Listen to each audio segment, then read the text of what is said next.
曾师叔因门派事务繁重，未能抽身前往。迄今为止，仍不敢告诉你母亲。我明白，这件事最好还是先别让我娘知道的好。长大了，有些事总应该要面对的。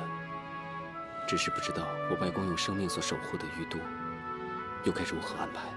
掌门师尊认为，于都城城主一职，只能由你暂代，而且相信只有你，才能打理好于都。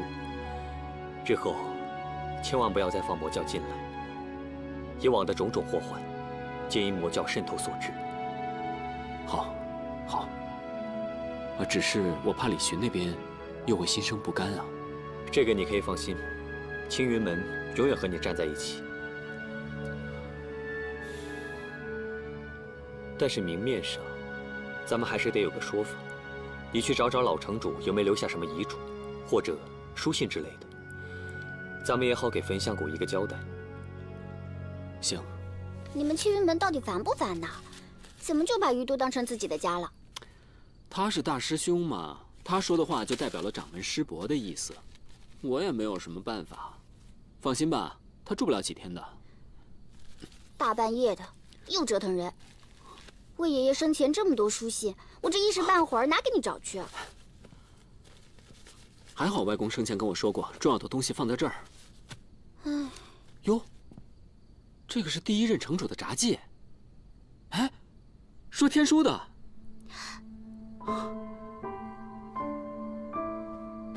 天书一共分5卷，每得到1卷，复活兽神的几率便更大1分。黑心老人本想找齐5卷天书后再复活兽神，但就在他刚找到第2卷的下落时，身为奴隶的第一任城主为了阻止他的计划，冒险将第2卷的线索偷走，藏了起来。黑心老人遍寻不得，恰逢正魔大战爆发，城主也趁机逃脱。他来不及再找，匆匆迎战，在枯心上人手上落败后，躲进地宫内，孤注一掷，用唯一的1卷天书强行复活兽神。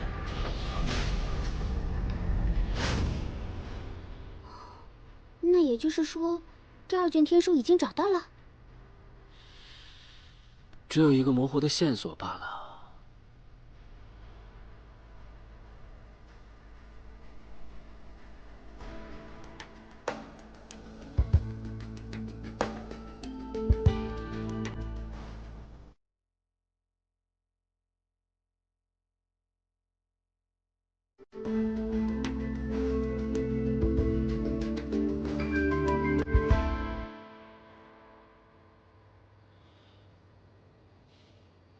这天书乃是魔教的镇派宝物，若是被鬼王宗所得到，必然又会掀起一场腥风血雨。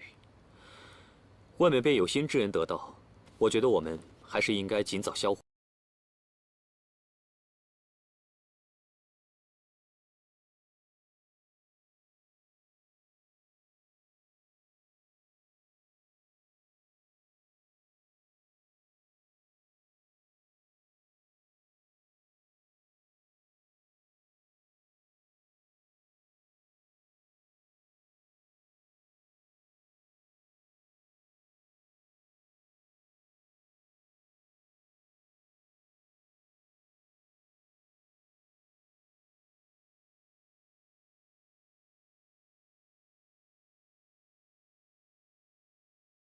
真云耗损良多，应该好好在于都城休养了。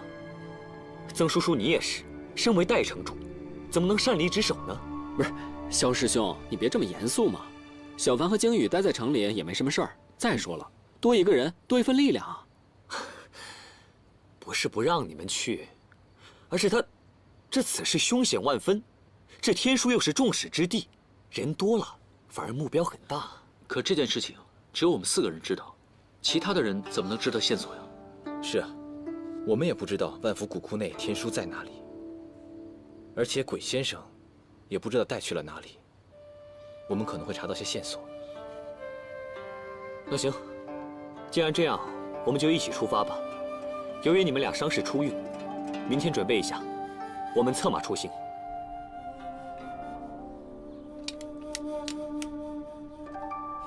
您的这个马车呀，一共15两银子。啊，15两？那有没有便宜点的马车呀？您的这个马车呀，要坐5个人。按照这种规格的马车，要是新的呀，最低都得20两。这是2手的，所以才收您15两。不瞒您说，掌柜的，我兜里只有8两银子，您看看能不能再便宜点？要不这样吧，您啊立个字据，付上8两银子，剩下的钱呢，您在期限之内分次付清就行。马车您先用着，这方圆100里之内呀，只有我们同城车马行才能这么干的。真的？哎呀，那太好了，谢谢掌柜的，谢谢。不用谢，有空常来啊。伙计，来过来带这位老板去办手续啊。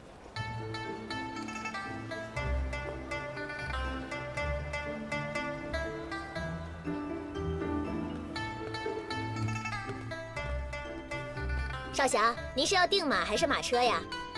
订3匹马。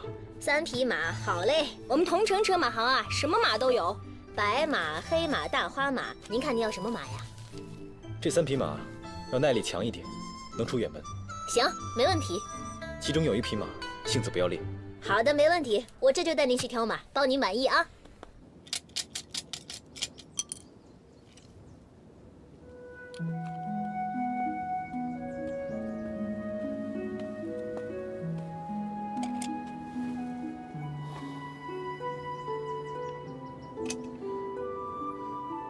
你也想去啊？我还得陪我外公呢。只是不知道为什么，总有一些放心不下。怎么了？出什么问题了？我总觉得有些不对劲。小凡哥哥此次行事，怕是凶险万分。没事，万福古窟都过去了，还有什么更凶险的？再说了，有萧师兄和鲸羽在他身边，不管遇到什么问题，都能迎刃而解。如果我也会法术就好了，这样就可以保护小凡哥哥了。就凭你啊？凭我怎么了？我爷爷说过，我与你们青云乃是同宗别脉，我周小环想要学，绝对比你快。同宗别脉？嗯，就是同一个老祖宗青云子啊。青云子祖师，我怎么没听爷爷说过啊？嗨，爷爷不想说，说是辈分太高，怕你们这些小辈觉得他乱认亲戚，趋炎附势。看来周爷爷才是深藏不露啊。那当然了，你以为我们爷孙俩闯荡江湖靠的仅仅是看相啊？等我再学些法术，我就能保护爷爷、小凡哥哥还有你了。哟，这一次终于带上我了啊！当然了，魏爷爷可是很有眼光的，他能把你和于都都交给我，以后我一定能好好保护你们。好，那就有劳小环大人。应该的，应该的，别客气。啊，等到闲一点的时候啊，我就教你一些法术。这次说话可一定要算数。好，说话算数，谁让我们是同宗呢？嗯。金瓶儿走后，阿林要照看整个锦绣坊，先这么着吧，能看着他平平安安的就行了。哎，那婚事怎么办？师父说过，世间万物都有机缘，2个人一生下来就有一根红线联系着，跨越山峦沧海，把他们联系在一起。不能在一起是机缘未到，还没在一起也是机缘未到，不能强求的。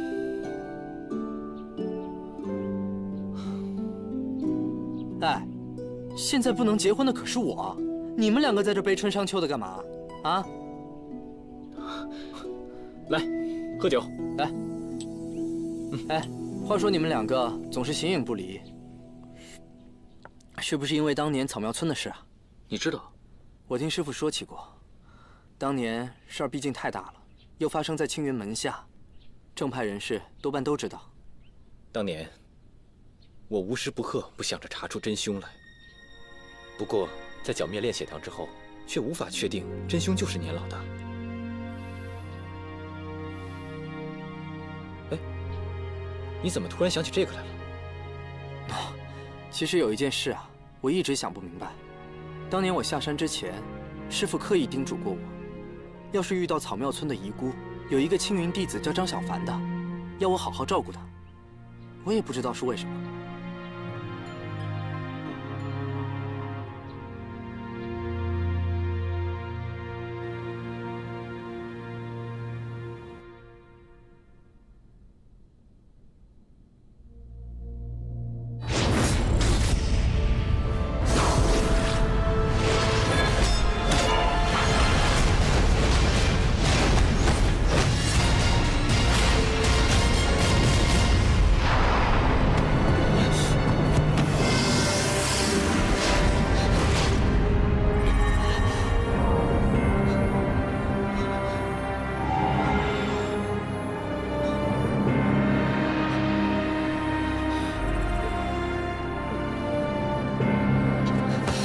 小凡，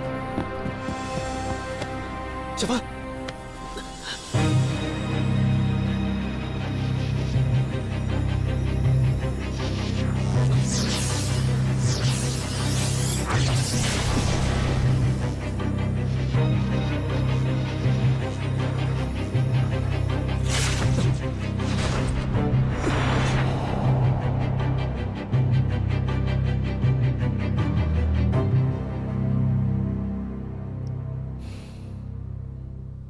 这是什么？是魔教的功法，好像是滴血洞的符文。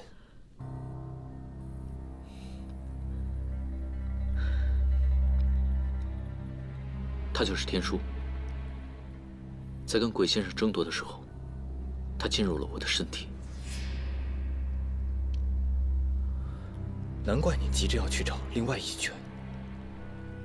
可是这魔教天书对你的身体会造成伤害，你不能再接触它了。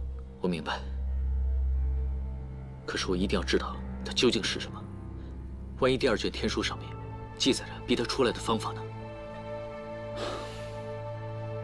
又和魔教扯上关系，这下糟了，不能让师门知道。你明天不要去东海了。不行，我一定要去。鬼王没有找到天书，就一定会再来找我。这件事情迟早会被发现。这一定是鬼王宗的阴谋，是碧瑶做的，跟他没有关系。怎么可能跟他没有关系？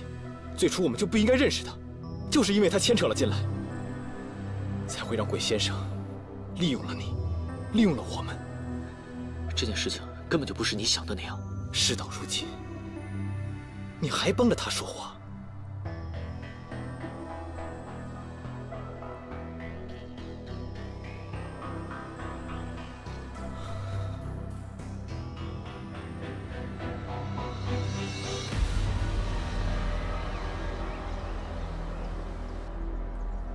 真不知道掌门师兄怎么会放心这几个成事不足、拜师有余的弟子胡来，还有你，怎么会轻信一个来路不明的巫医，连带着被鬼王宗有机可乘？身为青云弟子，立场暧昧不明，乃至有此祸患。师父明鉴，当时情况非常复杂，实在不能轻举妄动。收容合欢派的是余都城的魏老城主，独公子秦无言化名严烈，也令弟子始料未及。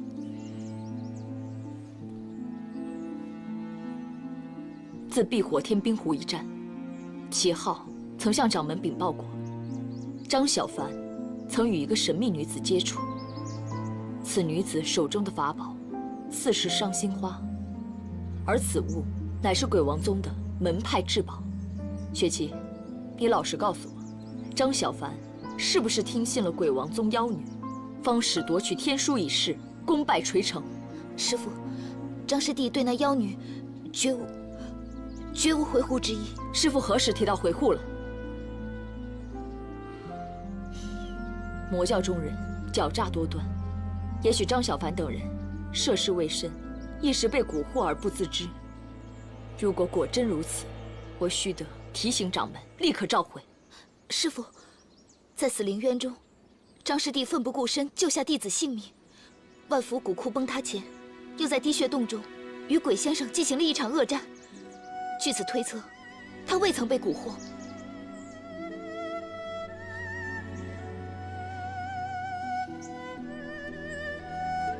魏老城主心中有善恶之分，却不分正魔，只是年老体弱，一时不慎，方才中了万毒门釜底抽薪之计。罢了，看来你下了一次山，倒是见识了不少凡尘中的大是大非啊。红尘中事纷扰时多，俗世杂物非但无益修行，反而会令人坠了心魔。是，师父。此次受挫，究其因，乃是技不如人。既然你已经回来了，就好好养伤吧。是。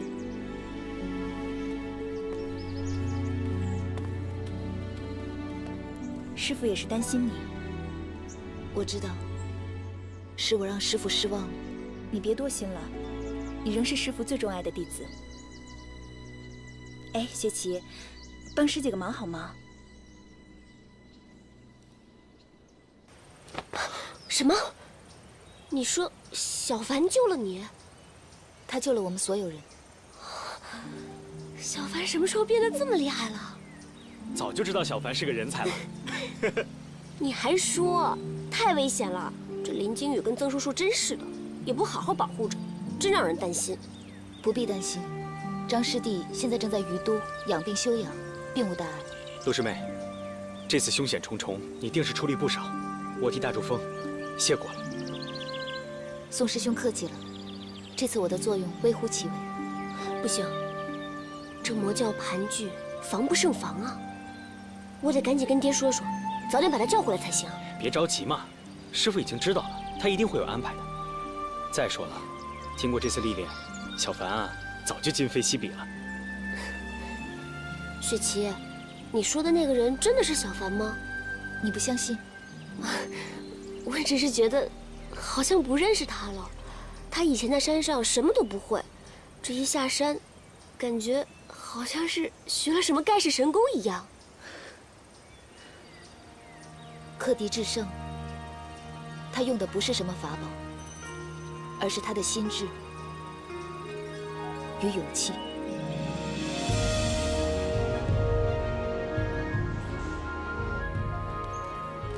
就算是分头出发，也不用天不亮偷偷摸摸上路吧？你们俩兄弟怎么了？吵架了？啊？师兄，不是让你留在于都好好养伤的吗？一大清早不告而别，还哄着师兄带你上路。你的伤都没好，不要命了？师兄，不能带他去。我可以慢慢走。靖远，你要是着急的话，你就自己御剑先走吧。好，你爱去哪儿去哪儿。好了好了，既然大家都到齐了，就一起走吧。哎，金宇，我早上出门比较急，忘了带口粮了。你去附近看看有没有吃的，我们在这等你。好。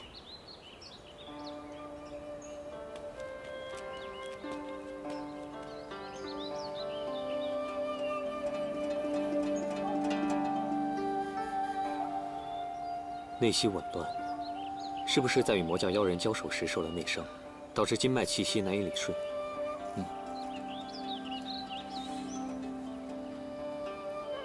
这是离开青云时，师尊教给我的六合通脉丸。虽不能洗精益髓、助长修为，但服下之后也能稍理气脉。师兄，师尊的药肯定很珍贵，就别浪费在我身上了。哎，药不就是给人吃的吗？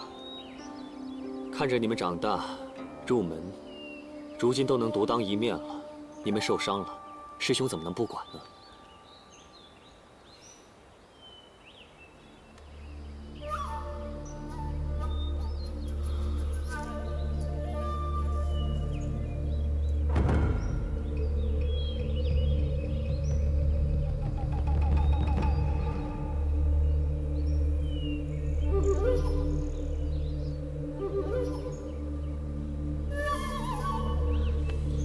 金玉也是为了你好，有什么话好好说，别动气啊。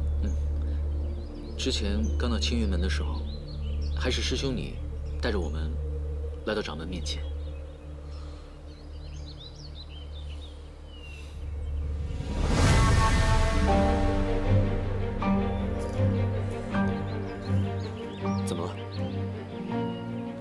是不是困了？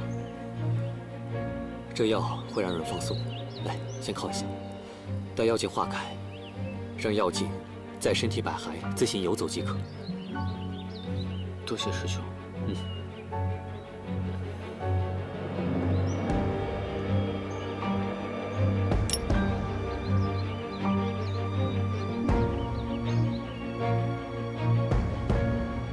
小凡，小凡，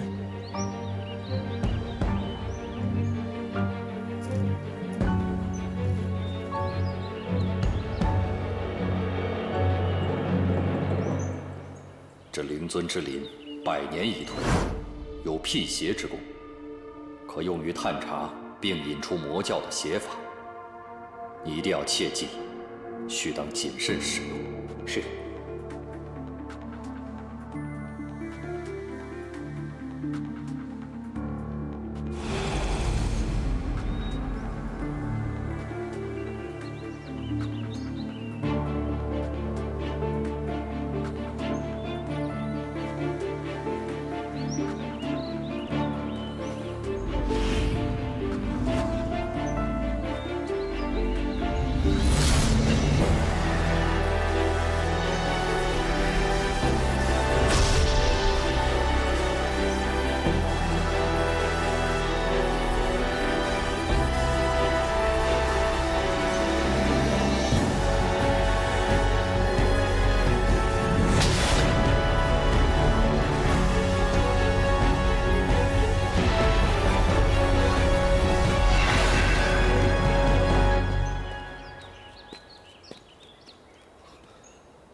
小凡，你怎么了？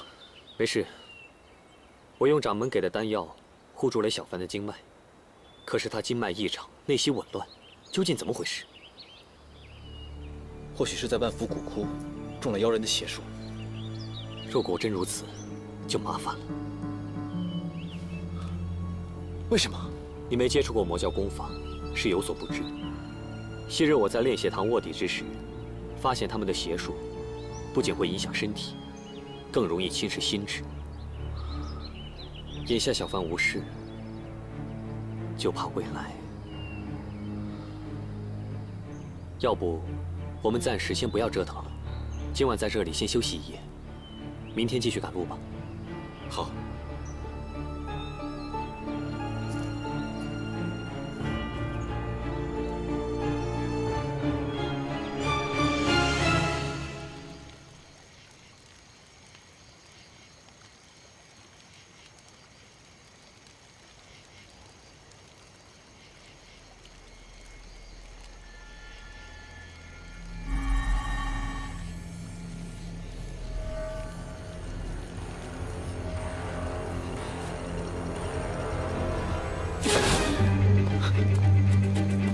小凡，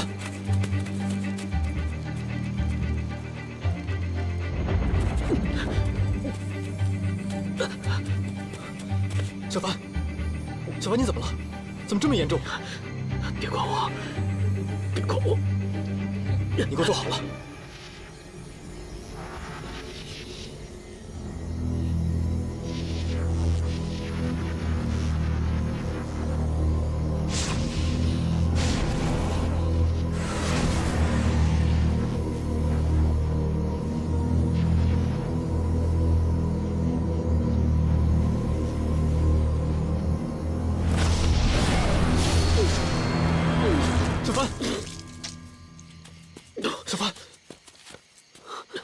你怎么样？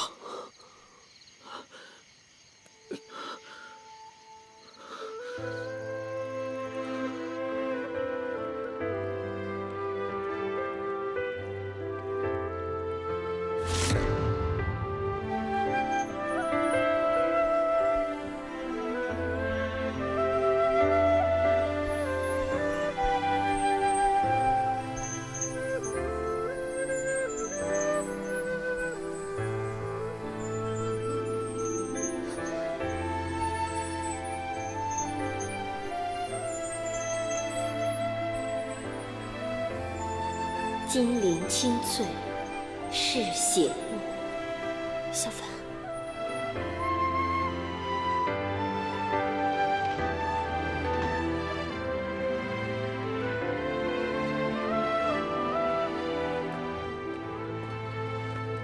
碧瑶，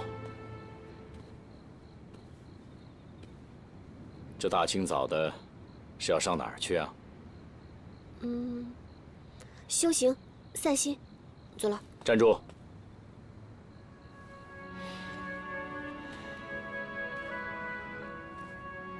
天地广阔，何处不可修行？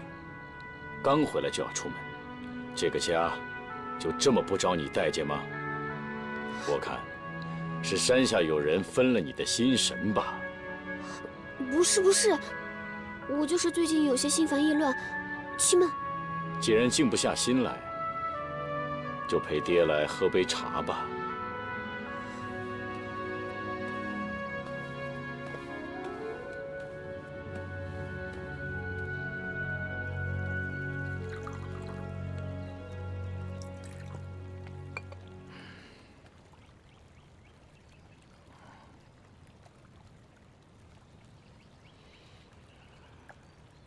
没想到这青云的药材还真是不一般呐！你怎么知道？你上次带回来的灵药，竟是解除了我多年的忧患。几十年了，深受其痛，总算是彻底根治了。没想到从那个傻小子手里骗来的药，居然这么好用。下次我再骗点来。哦，哪个傻小子？多少钱？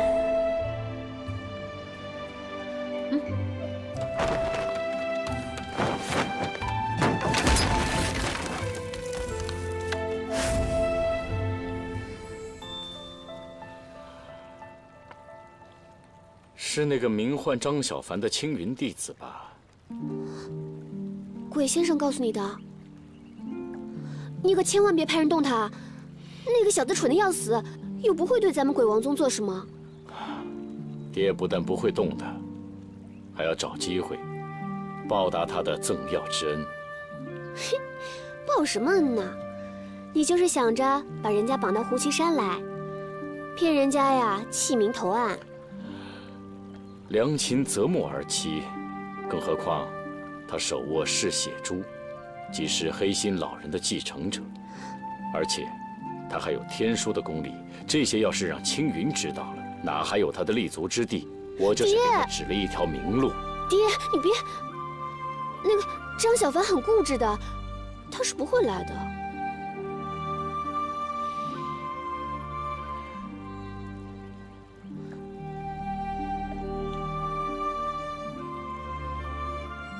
他真的不会来。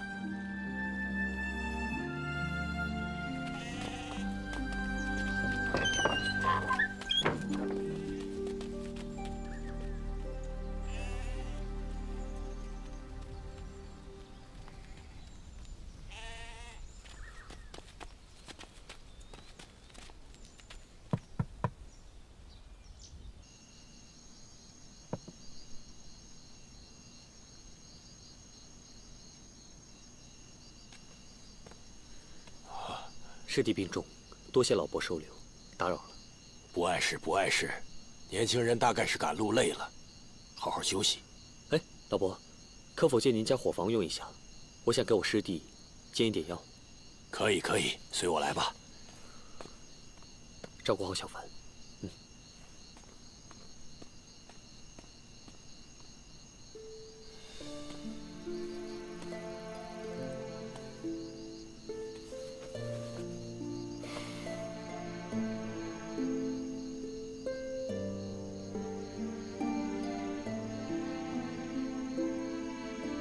都是我不好，我不该和你吵架。可你怎么总是这么倔呢？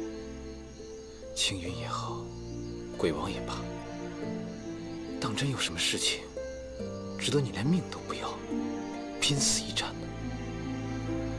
我知道你一直很努力，不想令师门失望。可是我是你的兄弟啊。有什么事情，我们可以一起去承担。小凡，快点好起起来吧。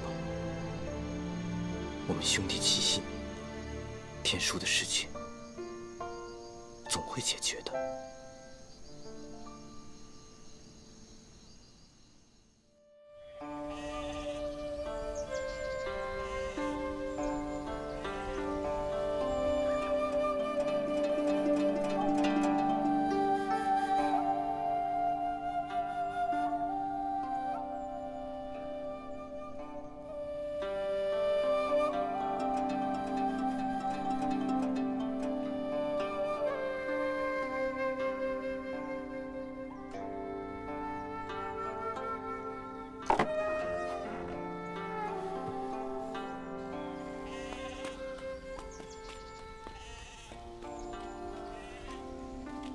靖宇，我刚向老伯打听了一下，他说西边的山谷有一位擅长法术的医仙。医仙？嗯。小凡昏迷是内劲紊乱所致，寻常草药恐怕无法医治。能不能医治，先试一试再说吧。而且我听那个老伯讲，说那医仙擅长法术，并未见使用什么药物，想必是理气通脉为主，说不定是哪位遁世修行高人在此地居住呢。刚刚我又收到师门的回信了，询问情况，未免师门担忧，我没有汇报小凡之事。这几日我们需设法稳住小凡的伤势，然后再去寻找天书。所以无论如何，你去看一看吧。师兄，那我现在就去。小凡的身体。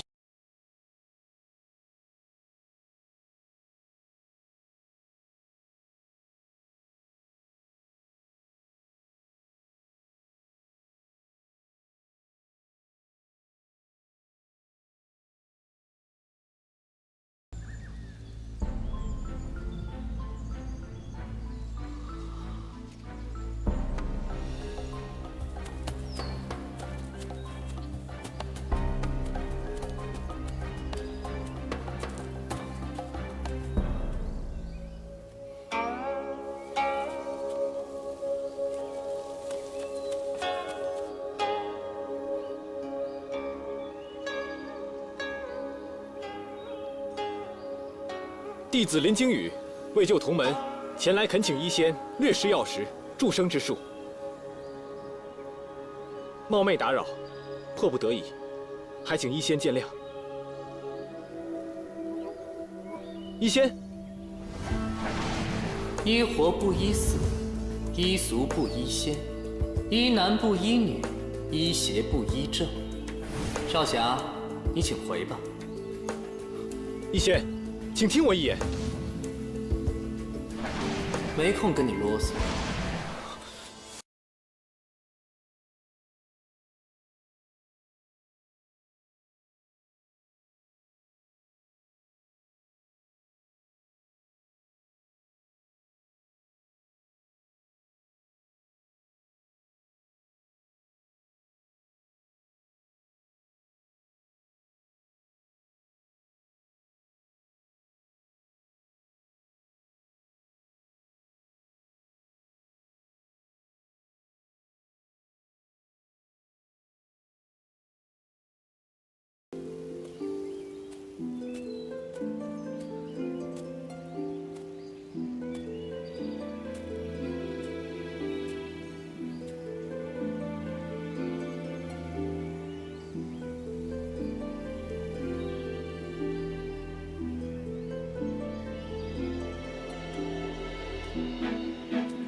在下听王猎户说，医仙有妙手回春之术，治病救人，诊费只收2只鸡而已。早就不吃鸡了，这是什么年份的事？医仙和我们青云门是旧识，不认识。攀不上你们名门正派的亲。实不相瞒，在下有一师弟，受魔教功法侵体，气息紊乱，不知医仙能否救治？区区经脉受阻之症，自然能治，只需注入功法，将受阻之处打通即可。那医仙这是？可我为什么要为你们青云门治病呢？名门正派向来高高在上，如今也有治不了的病，救不了的人。天下医者父母心，还请您施以援手。只要能够救好小凡的病，您要我做什么，尽管吩咐。这样吧，念你们同门师兄弟情深，破一次例也无妨。只是我也有一个小弟，不久前被山中的妖怪掳去，让我出拯救你兄弟可以，但你必须帮我这个忙，将我的小弟带回来。除妖未到，本是己任，还请您指引一条明路。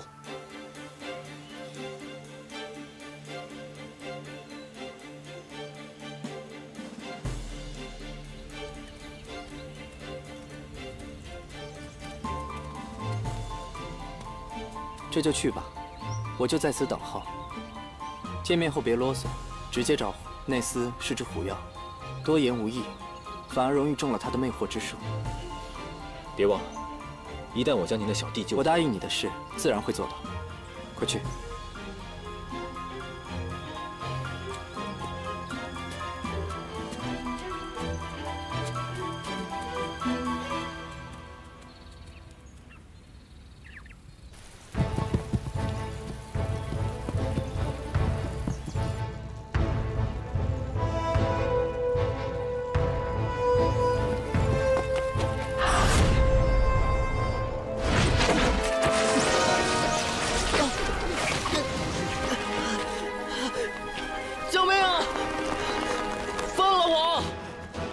在这里给我待着，莫要再惹是生非。时候到了，自然放你走。你这混账，快放了我，否则老大一定不会放过你的。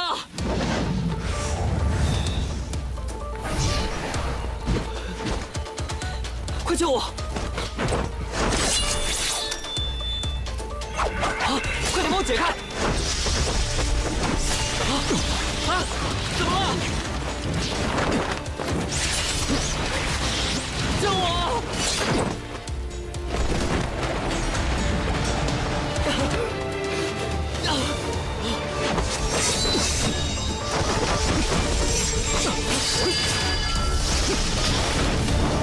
救我呀！救我！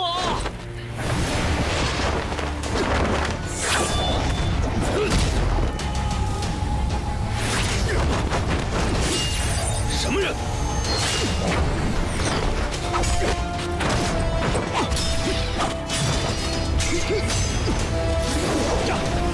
救救我！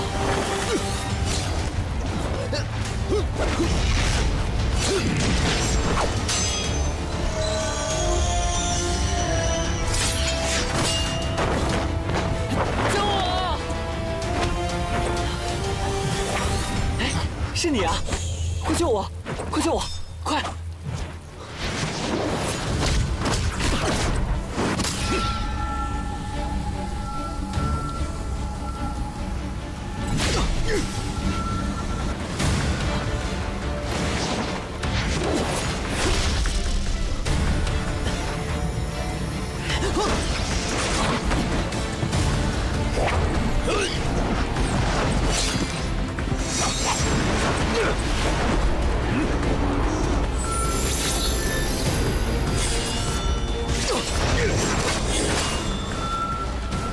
青云弟子。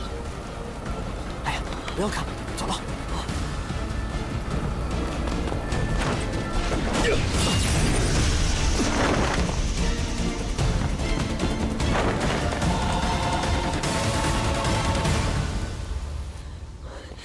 老大，不行啊，我好累啊，我们歇一会儿吧。真拿你没办法。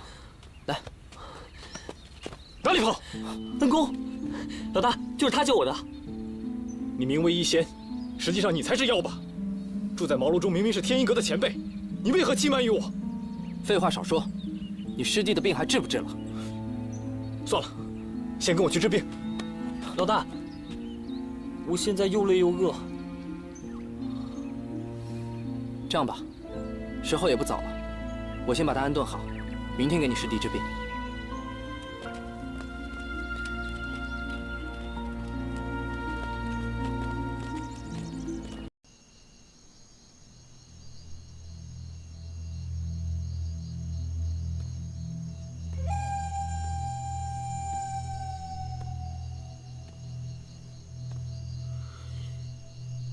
小凡，你放心，等师兄帮你把天书的功法引出来，你就不会难受了。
一彩，你怎么了？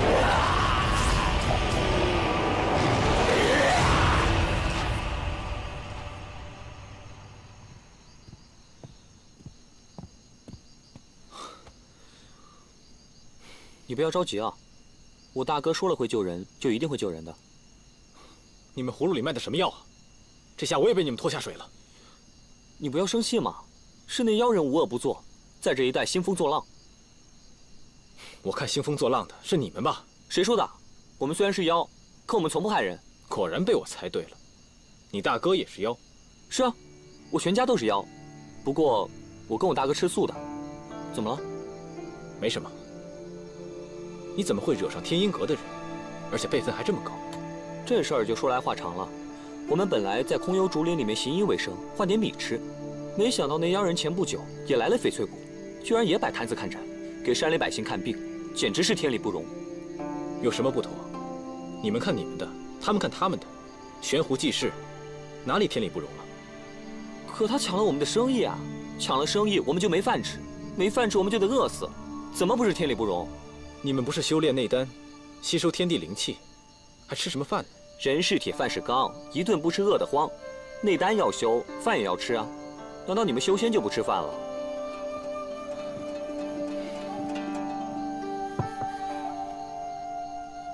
大哥，没有米吃了吗？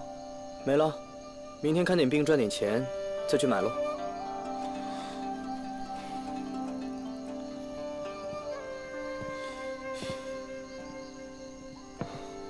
那后来呢？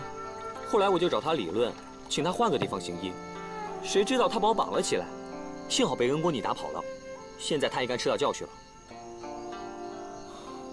吃没吃教训我不知道，反正我可是被你们给害惨了。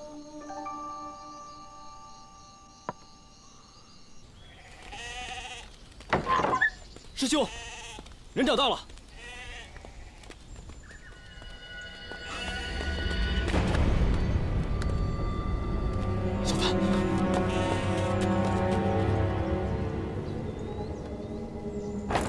小凡，小凡，师兄，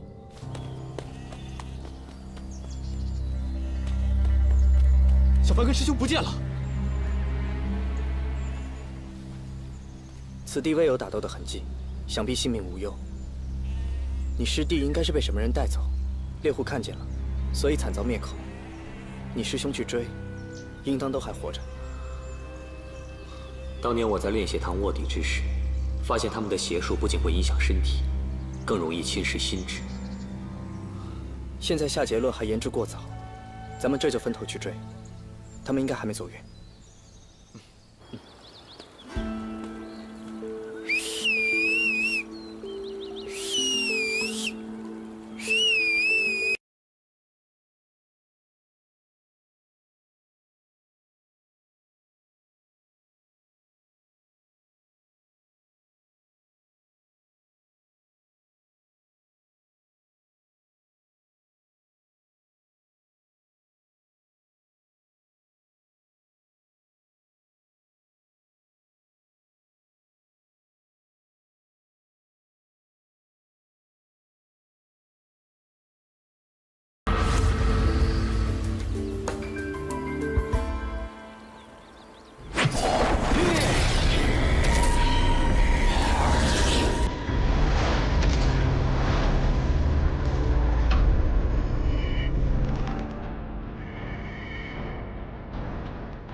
小凡，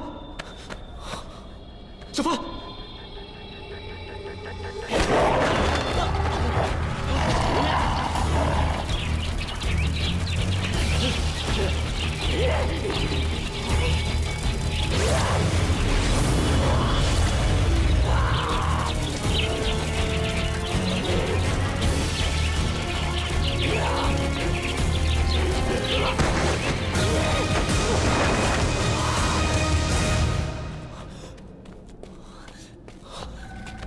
小七，你怎么样了？老大，我没事。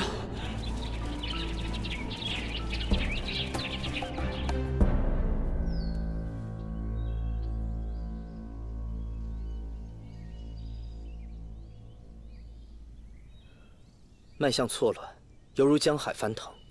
你师弟先是练功不得法，险些走火入魔，幸而中途得到过炉鼎之力，将他错乱的气息熔炼归一。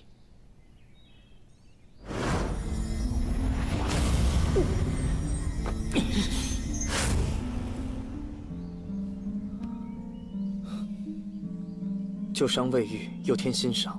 不久前是否有一种霸道功法输入过体内？是。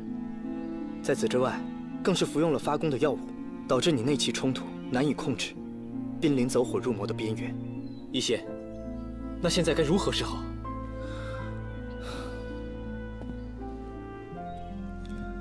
外功是表，内力是里；外功是骨，内力是筋。这种功法强悍至极，一旦侵体，便与奇经八脉融合，贸然抽出，十分危险。唯有查清这种功法的特性，再循序引导，与他体内的青云内力兼并相融，方能化解。在此之前，我会先用安魂香镇住他体内的内力。如果不贸然使用法术，行动应当无碍。但近期不可再服用任何丹药，以免弄巧成拙。如此这样，也比之前好很多，总算是控制住了。下一步，再慢慢想办法吧。嗯。萧师兄呢？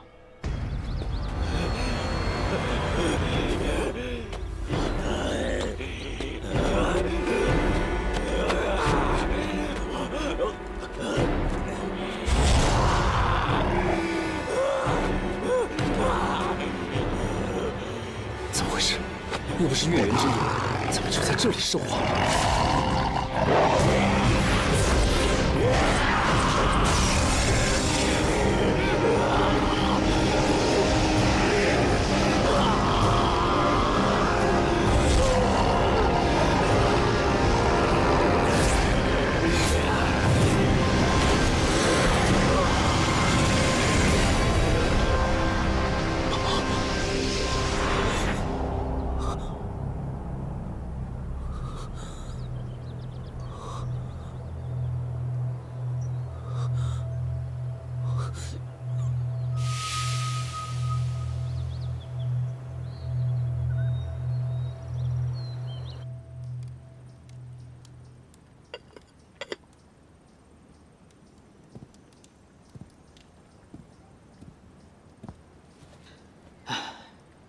原来我昏迷的时候发生了这么多事情啊！可不是嘛，你师兄为了找你都要急疯了。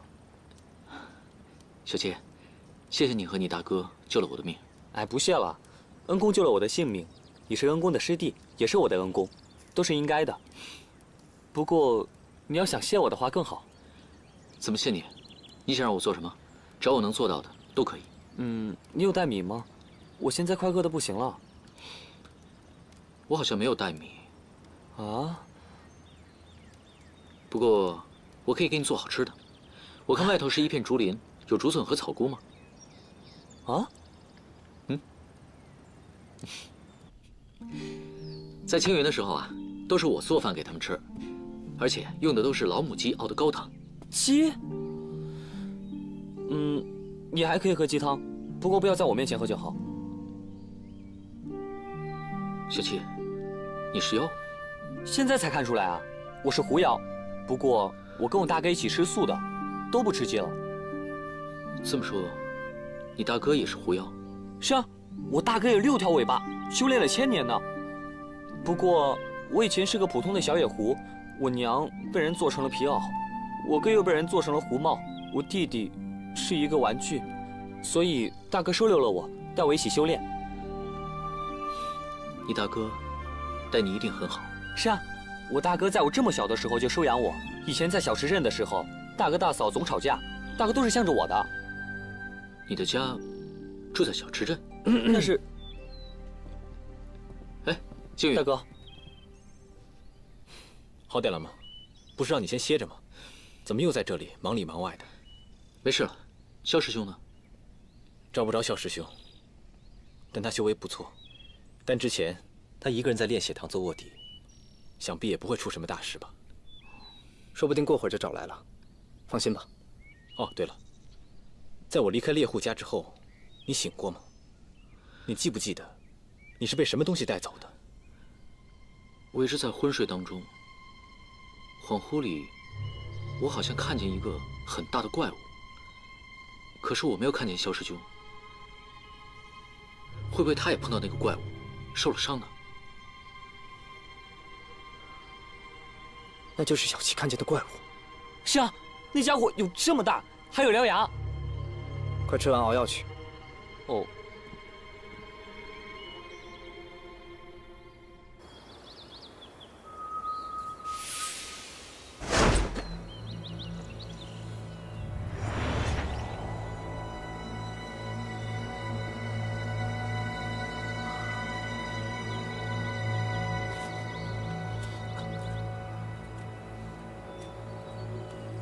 多谢圣使出手相救。兽神之血未到月圆之夜，应当不会发作才对。你究竟做了什么，提前激发了兽血之力？在下也不懂。之前张小凡内功紊乱，我设法为他们运功疗伤，想必是一时疏忽大意，激发了这神功。张小凡、林惊羽，也罢。既然同路，你便密切监视张小凡的动向，如有不妥，随时禀报宗主。是。不过，无论怎么样，不得对张小凡下手，否则后果你懂的。是。不过圣使此次前来，可也是为了他们2个人。本座恰好路过而已，算你命不该绝。下次谨慎点。若再激发兽血之力，便自求多福吧。是。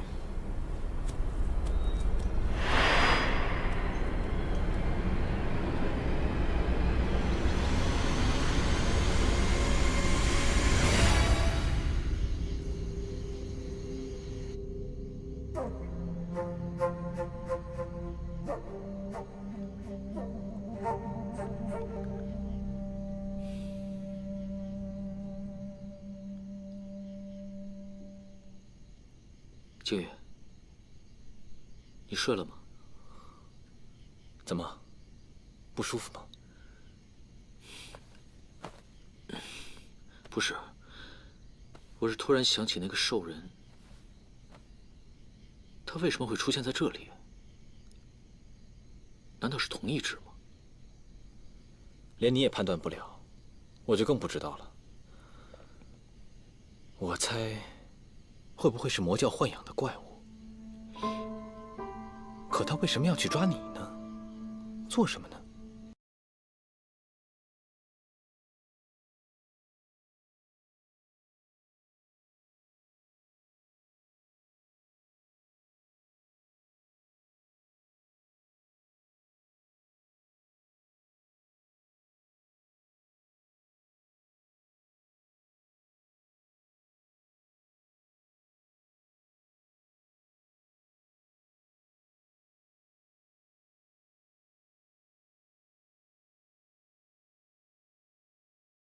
寄宿在一个猎户家里，他没事吧？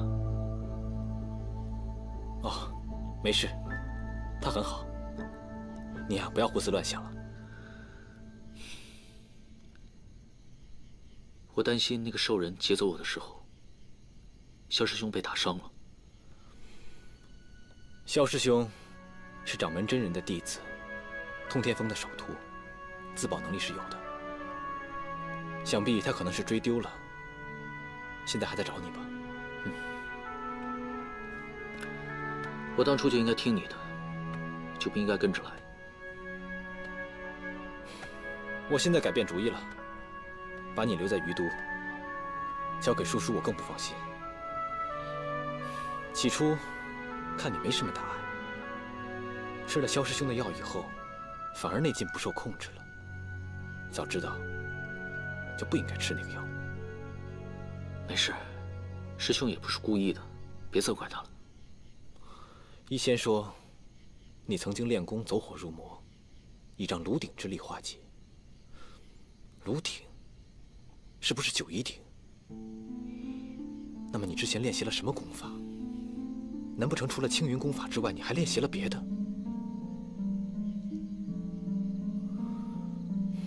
果真如此。你到底修习了什么功法？是不是那个黑色的法宝棍子，还是魔教功法？不是。那是什么？你为什么不说？静宇，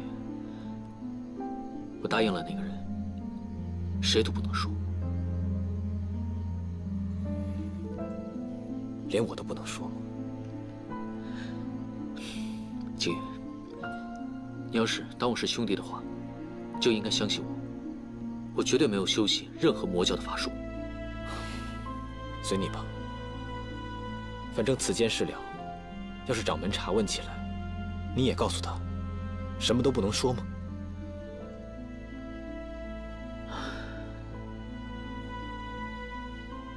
对不住了。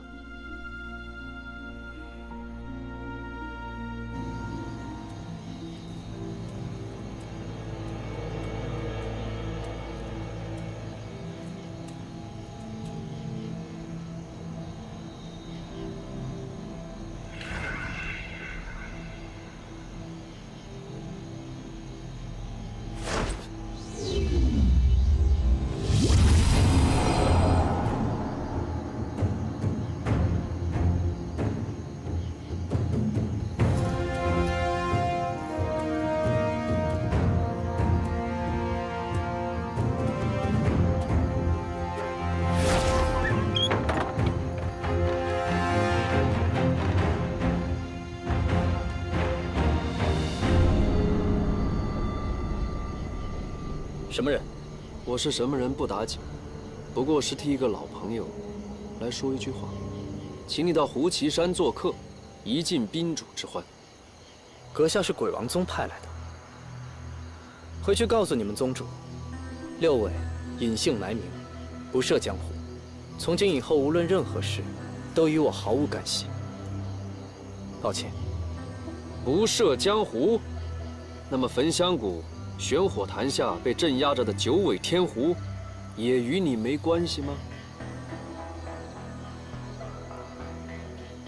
不过还可以换一个称呼，我们宗主想问你一句，想不想回去救你的亲娘？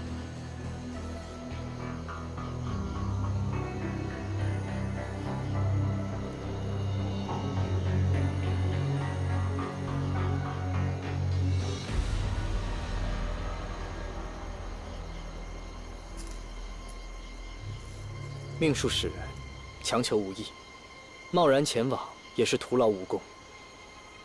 你走吧。今天你不走也得走，得罪了。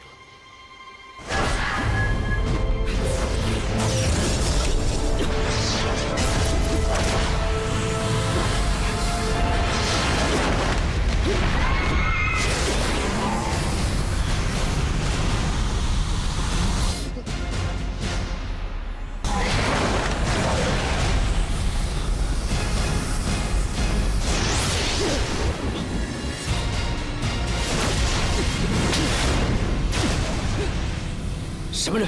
原来是青龙魔教圣使。天音阁普空，什么风把你吹来了？今天在此修行，没想到这里又是妖又是青云弟子，连你魔教圣使也来了，真是够热闹的了。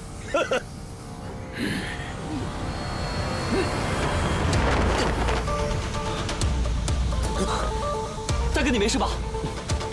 你要干什么？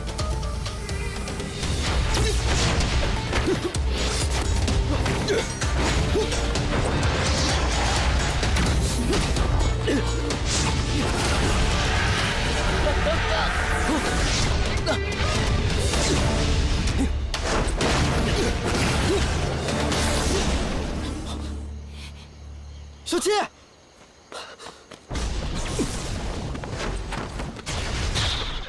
小凡，不要用法术。小凡。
之前听信六位谎言，冒犯贵派普方大师，还请前辈原谅。年轻人行走江湖，不可冲动，凡事要三思而后行，知错就改，善莫大焉。况且，六位他也没做什么恶事，饶过他这回便是。你也不好好想一想，若真是妖孽为患，我那师弟又怎能容他在此安居呢？是弟子冒失。小凡他，张小凡，他身上现在有3股内力，相互不容，相互冲突，加上他又服用了大发之药，这一路上他能撑到现在，实属命大。3股内力，我问你，他身上出现那种奇异的符文，究竟是什么东西？年轻气盛，追求修为，想必他是学了什么不该学的秘诀。也罢，这事自有青云掌门理论，本座不参与置评。前辈，那功法并非小凡刻意去学，还请前辈指引一条明路。非是不愿，乃是不能。我用了50年的功力都没能驱除他体内的霸道功力，最后我是用了我天音阁的禁咒之法，才将他此功力暂时封印。那该如何化解？化解之法嘛，有2个，一是废除他的全部功力，回青云重新修习；2嘛，是解铃还须系铃人，找回他学习功夫的原处，系统的修复，这样才能使他的内力据为己有。当真棘手。眼下只能缓一时之急，这也是没有办法的办法。这段时日，张小凡还可以再用法术，不过他随时可能再发作，所以万事要加倍小心。前辈救命之恩，晚辈和小凡无以为报。这世上，万事万物都有它自身的缘分。我派之人，与你们二位有着不解之缘。此话怎讲？你们办好手中之事，让张小凡去我天音阁一趟。我天音阁掌门普弘大师，或有化解之法。还有一事，掌门需要亲自告知。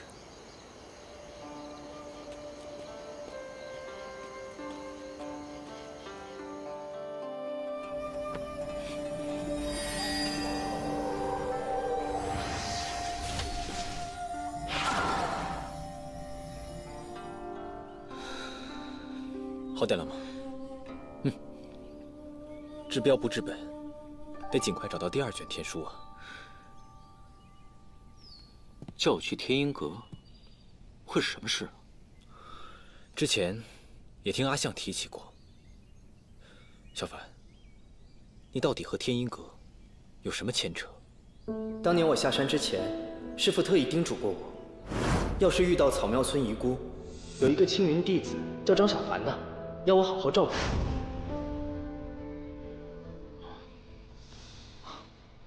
算了，这件事以后再说吧。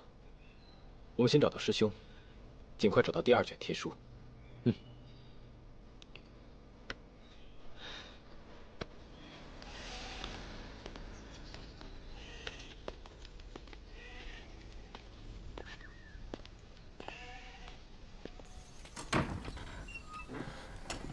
哎，小凡，金宇，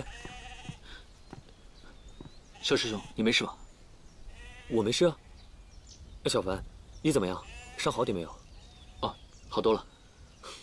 师兄，到底是怎么回事？小凡怎么突然被人劫走了？都是我这个做师兄的失职。前天夜里，我听到外面有动静，我就出去查看，结果回来之后发现小凡不见了。小凡，你还记得你是被谁带走的吗？我也记不清楚了，好像是一只黑色的怪物。黑色的怪物，有可能又是魔教从中作鬼。有此可能。哎，小凡，看你的精神，应该是没什么大碍了吧？师兄，我找到那位医仙了，他的确有妙手回春之术。小凡的伤已经全好了。是吗？原来真有遁世高人啊！找机会我们一定要当面答谢一下才行。医仙耗损了自己的修为，他需要闭关休息一段时日，让我们不要去打扰他。师兄，那个猎户老人家呢？哦，他早上已经出门去了。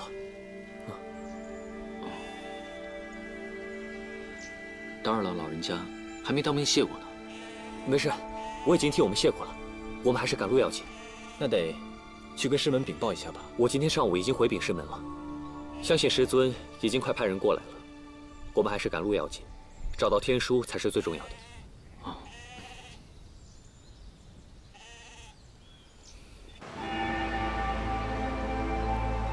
小狐狸，听姐姐的话，张嘴。啊，就吃一口，听姐姐的话，张嘴。啊，就吃一口，吃一口嘛，特别好吃哦。来，张嘴啊，就吃一口，吃一口嘛，听姐姐话，就吃一口。你吃一口，乖，吃一口，张嘴，张嘴，张嘴。哎，你是不是还不明白，这胡岐山到底谁是最大的呀？姑奶奶喂你，你居然敢不吃？你吃不吃？快张嘴，快你张嘴，吃，吃，你吃不吃？快点吃你，吃。喂狗也不能这么喂。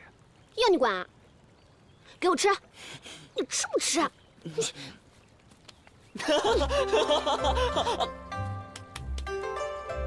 哎，不许吐啊！吐出来我揍死你！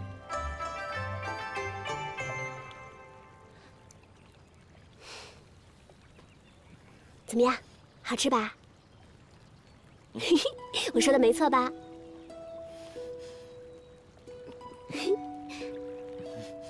你慢点吃，看你大哥把你饿的。来，再吃一块。你要干什么？我就算吃你东西，我也不会投降的。我没让你投降，也不会让你做坏事。姐姐呢，就是想问你一点事情。哎，不管了，先吃了再说吧。啊。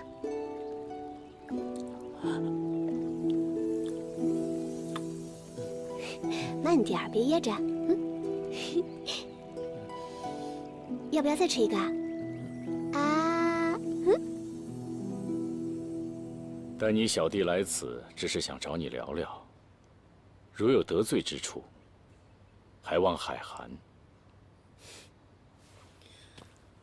在下只不过是只天生地养的狐狸，与贵派从无瓜葛。只怕，不是聊聊这么简单吧？此话差矣。说起来，捉精小痴也曾是天狐一族，生前与令堂情同姐妹，这一点，想必你不曾忘记吧？抱歉，那都是昔年恩怨。年岁太大了，忘得差不多了。九尾天狐被羁押在玄火潭之下这么久，身为他唯一的后人，你就这么不闻不问吗？你以为我不想吗？焚香谷机关重重，3次冒险进入都险些丧命，落得一身伤，迄今难愈。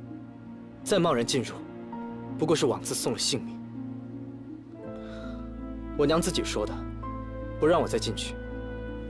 苍生各有各的缘法，强求无益。焚香谷，高手如云，危机重重。玄火潭之上，又有上官策和云逸兰日夜看守。若这世上有一人可以全身而退，非你莫属。如今已经到了最后一步，何必轻言放弃呢？为此，我遍寻世间，寻来上古至宝一件——碧水寒梭。它可以抵御玄火潭的烈焰。思来想去，还是你最熟悉玄火潭的位置，所以才将你找来。想必这碧水寒梭，不是这么轻易就可以借给我的吧？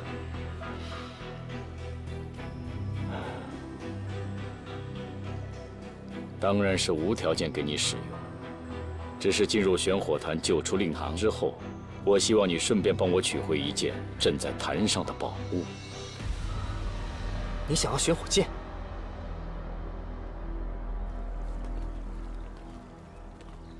小七去了山后出生地，胡岐山本就是他的家乡，不如暂时让他留下。毕竟焚香谷太危险，跟着你，只怕也是闯祸的多。小弟顽劣，就不留在鬼王宗讨你们嫌了。六位大哥，小的时候，经常听我娘提起小白姨母和你，她在世的时候很想念你们。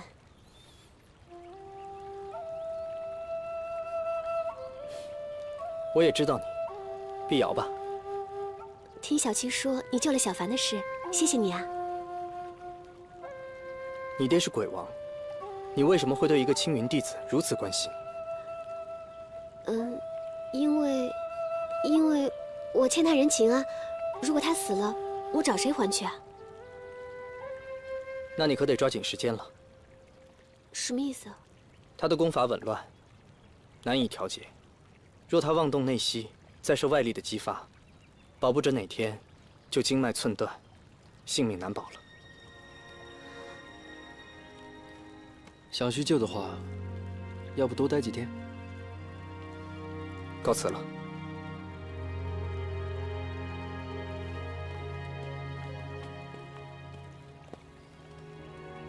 人生天地间，忽如远行客，你与他，终究不是一路人，何苦呢？若不是为了救我，他也不至于被天书轻提。我放心不下。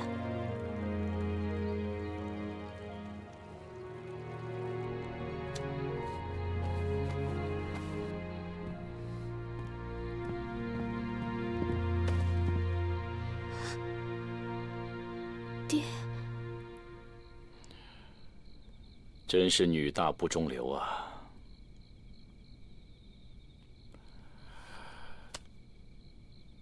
表，你是鬼王宗的少主，就着这身打扮出去，碰见弟子们，多有不妥吧？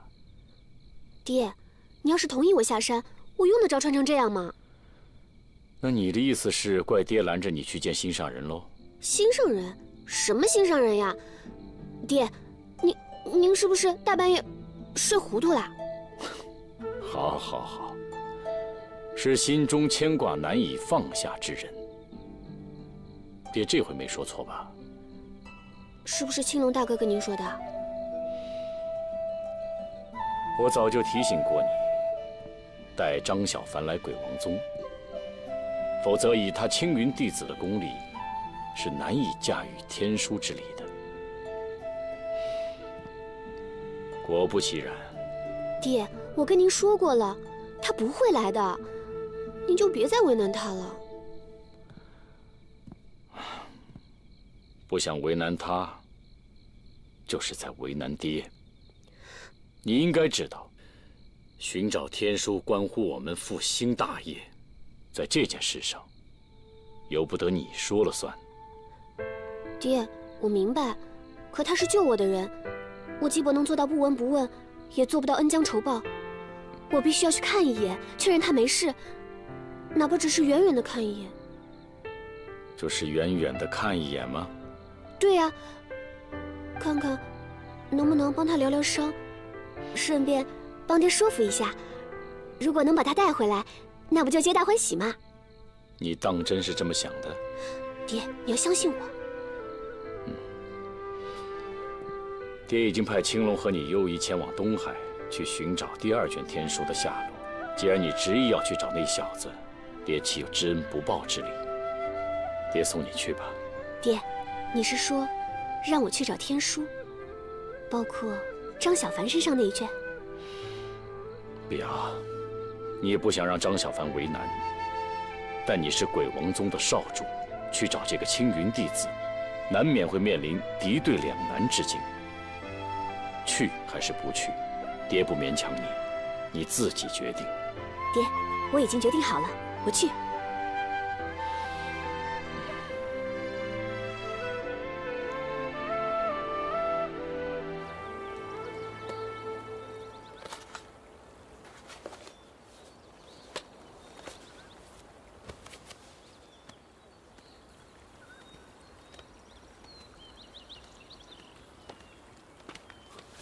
你在干嘛？我没事啊。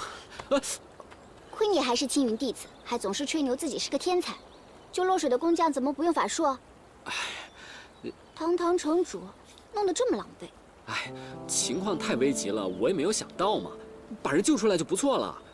只不过太狼狈了，有损我这潇洒倜傥的少城主形象，才躲到这里来贴膏药。你有当这个城主的自觉吗？这大事小事都要靠你，这么马虎受伤，不是让百姓和我爷爷担心吗？多亏这天河医馆的骨痛贴膏，不然啊，看你怎么办。哎呀，小环，你看我这不是好好的吗？一点事都没有。你们这些青云弟子啊，总是仗着自己有些功法，爱逞强。小凡哥哥也是这样。哦，对了，也不知道他们到没到东海。应该快到了吧。总之呢，希望他们赶紧找到天书啊，回来帮帮我。别想了，就算找到回来了，也被你们那个萧大师兄拉回青云山了，哪里会回来于都？靠自己吧，城主大人。好，靠自己。你不是还在吗？